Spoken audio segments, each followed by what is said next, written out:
अब बात नेपाल में आई क्रांति की करते हैं। नेपाल में जिन्फी क्रांति का चौथा दिन है। नेपाल में आज कैसे हालात हैं? नेपाल का अगला प्रधानमंत्री कौन होगा? नेपाल को कौन लीड करेगा? क्या नेपाल में भी बांग्लादेश मॉडल ही लागू होने वाला है? क्योंकि नेपाल में बांग्लादेश की तर्ज पर जो विद्रोह शुरू हुआ था वो अब उसी ओर बढ़ता हुआ दिखाई दे रहा है। नेपाल में आज शांति है, कहीं से कोई हिंसा की खबर नहीं आई। आर्मी ने आज नेपाल में सुबह शाम कर्फ्यू में 2-2 घंटे की ढील दी है। इसके चलते सड़कों पर आज सुबह से थोड़ी चहल पहल दिखाई दी है। इस बीच अंतरिम सरकार की गठन की प्रक्रिया भी तेज हो गई है। सुशीला कार्की नेपाल की नई प्रधानमंत्री हो सकती हैं, क्योंकि सुशीला कार्की जिन्फी की पहली पसंद बनकर उभरी हैं। नेपाल में करप्शन और नेपोटिज्म के खिलाफ 8 सितंबर को जिन्फी क्रांति की शुरुआत हुई। इसमें पुलिस की फायरिंग में 21 लोगों की जान गई, 500 से ज्यादा लोग घायल हुए और इसके बाद अगले दिन 9 सितंबर को जिन्फी का आंदोलन और आक्रामक हो गया। संसद भवन, राष्ट्रपति भवन, सुप्रीम कोर्ट सब कुछ फूंक डाला। हालात ऐसे हो गए कि सेना को पूरे नेपाल को कंट्रोल में लेना पड़ा। कर्फ्यू लगा दिया गया। हालांकि आज कर्फ्यू में सुबह शाम की थोड़ी ढील है। नेपाल के प्रधानमंत्री ओली को 9 सितंबर को इस्तीफा देना पड़ा था, जिसके बाद नेपाल में अंतरिम सरकार के गठन की प्रक्रिया तेज कर दी गई।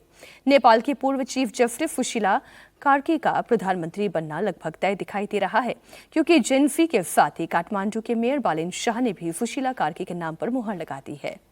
जिस तरीके से 2 दिनों पहले प्रदर्शनकारियों ने जबरदस्त तरीके से उत्पात मचाया था, जबरदस्त तरीके से आगजनी हुई थी, उसके बाद अब ऐसा लग रहा है कि नेपाल में शांति व्यवस्था दिखाई पड़ रही है और अंतरिम सरकार के गठन को लेकर के जो प्रयास किए जा रहे हैं उसको लेकर के भी एक शांति की जो वजह है वो सामने आ रही है।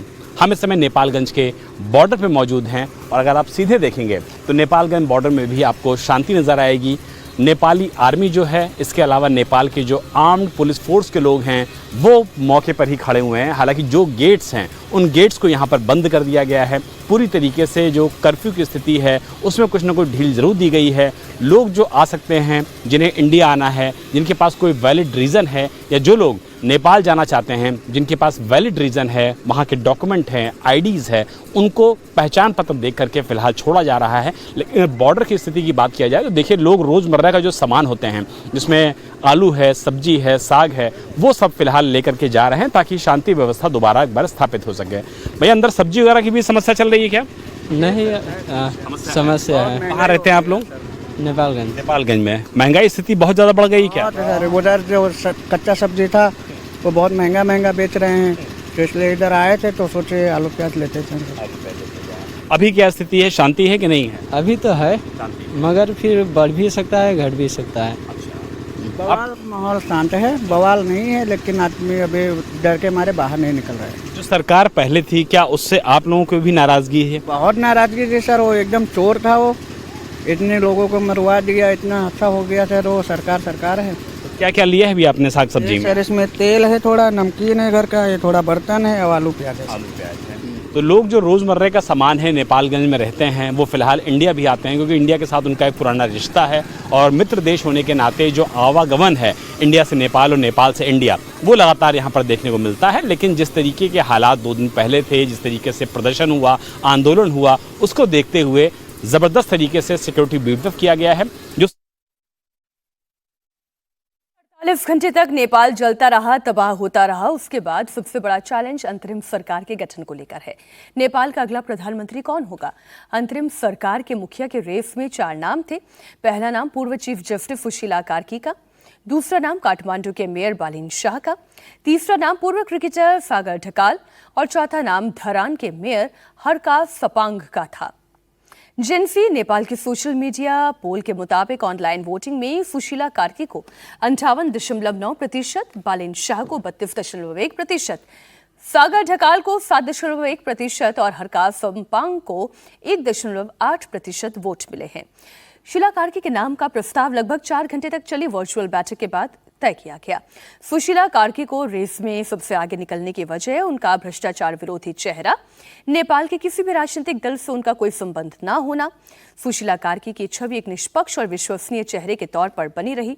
वो नेपाल के सर्वोच्च न्यायालय के पूर्व मुख्य न्यायाधीश बनने वाली एकमात्र महिला हैं। This is not the permanent government, this is the temporary government. So we need to cooperate on this. So we have a threat in our country. We have to accept that. Our sovereignty is in threat.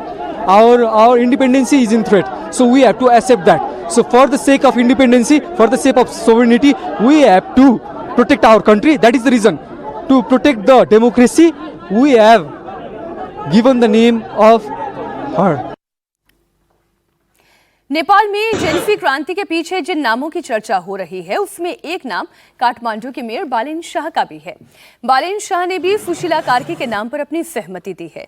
Balen Shah ने social media platform पर सुशीला कार्की के समर्थन का ऐलान किया। उन्होंने कहा कि अब देश अंतरिम सरकार के पास जा रहा है जो देश में नए चुनाव करवाएगी। इस अंतरिम सरकार का काम है चुनाव करवाना और देश को नया जनादेश देना। आपका ये प्रस्ताव अंतरिम सरकार चुनाव का नेतृत्व करने के लिए पूर्व मुख्य न्यायाधीश श्री सुशीला कार्की जी जो पूर्ण समर्थन है। मैं आपकी समझ, विवेक और एकता का तहे दिल से सम्मान करना चाहता हूं। अब जिस तरह से बांग्लादेश में तख्ता पलट के बाद अंतरिम सरकार का गठन किया गया था, जिस तरह से सेना ने मोहम्मद यूनुस को अंतरिम सरकार का मुखिया बनाया था, ठीक उसी पैटर्न पर नेपाल में भी तख्ता पलट हुआ। ठीक उसी तरह से अंतरिम सरकार का गठन भी किया जा रहा है। बांग्लादेश की तरह ही नेपाल में भी सेना पूरी तरह से इन्वॉल्व है। सेना प्रमुख लगातार जिनसी से बात कर रहे हैं, सुशीला कार्की से मुलाकात कर रहे हैं। राष्ट्रपति से मिलने के बाद उनके नाम पर मुहर भी लगने वाली है। सुशीला कार्की नेपाल के सुप्रीम कोर्ट के पूर्व चीफ जस्टिस रह चुकी हैं। 2017 में उनके खिलाफ महाभियोग लाया गया था। सुशीला कार्की अगर नेपाल की प्रधानमंत्री बनती हैं तो उनके सामने सबसे बड़ा चैलेंज नेपाल में निष्पक्ष चुनाव कराना होगा, जेएनसी की उम्मीदों पर खरा उतरना होगा, भ्रष्टाचारियों के खिलाफ एक्शन लेना होगा, नेपाल के हालात में सुधार करना होगा और इतना ही नहीं, नेपालियों को महंगाई और बेरोजगारी से निजात भी दिलानी होगी। नेपाल में हिंसा के बाद हालात अब धीरे धीरे वहां नॉर्मल हो रहे हैं। भारत नेपाल सीमा पर लोगों के आने जाने के लिए अब इस सीमा को खोल दिया गया है। गाड़ियों की आवाजाही पर अभी रोक है, लेकिन लोग पैदल भारत से नेपाल और नेपाल से भारत आ जा रहे हैं। उसकी तस्वीरें भी हम आपके सामने रख रहे हैं। नेपाल में हुई हिंसा के चौथे दिन बाद हालात अब धीरे धीरे सामान्य हो रहे हैं। सरकार बनाने की प्रक्रिया पर बातचीत चल रही है। हम इस वक्त मौजूद हैं नेपाल और इंडिया के बॉर्डर पर वीरगंज के पास और यहाँ की तस्वीर आप देखिए। यहाँ भी अब लोगों को पैदल आने जाने दिया जा रहा है। कल तक पूरी तरह से ये बॉर्डर सील कर दिया गया था, लेकिन अब ऐसे लोग जो नेपाल के नागरिक हैं उनका आई कार्ड देखा जा रहा है और उनको जाने दिया जा रहा है। अब जैसे यहाँ पर देखिए कतार में जो लोग हैं ये इंडिया के लोग हैं